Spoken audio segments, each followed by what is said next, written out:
Game changer లో ఏదైతే miss అయిందో అది బుచ్చిబాబు మూవీతో తిరిగి ఇవ్వాలి అనుకుంటున్నాడు రామ్ చరణ్. మెగా ఫ్యాన్స్ కు ఫస్ట్ ఒక బ్లాక్ బస్టర్ కావాలి, అది బుచ్చిబాబు మూవీతో వస్తుంది.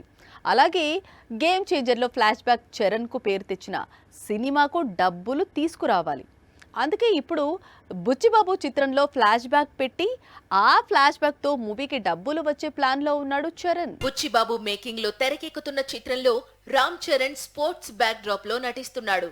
క్రికెట్ నేపథ్యంలో స్టోరీ ఉండనుంది అనేది సమాచారం. జాన్వీ కపూర్ హీరోయిన్ గా నటిస్తోంది. ఏఆర్ రెహమాన్ సంగీతాన్ని అందిస్తున్నాడు.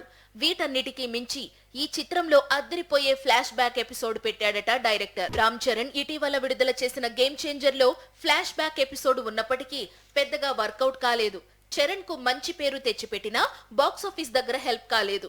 ఇప్పుడు ఈ లోటును బుచ్చిబాబు మేకింగ్ లో తెరకెక్కుతున్న చిత్రం తీర్చనుందట. మరో విషయం ఏంటంటే ఈ పాత్ర కోసం చరణ్ దాదాపు 10 కిలోలు బరువు తగ్గబోతున్నాడట. గేమ్ చేంజర్ ఫ్లాష్ బ్యాక్ కంటే కొత్త చిత్రంలో వచ్చే ఫ్లాష్ బ్యాక్ చాలా టెర్రిఫిక్ గా ఉంటుందని టాక్. మరో విశేషం ఏంటంటే ఈ చిత్రాన్ని ఎట్టి పరిస్థితుల్లో దీపావళికి విడుదల చేసేందుకు చిత్ర యూనిట్ ప్రయత్నిస్తోందట. అదే జరిగితే మెగా ఫ్యాన్స్ కు ఈసారి మెగా దీపావళి అన్నట్లే లెక్క.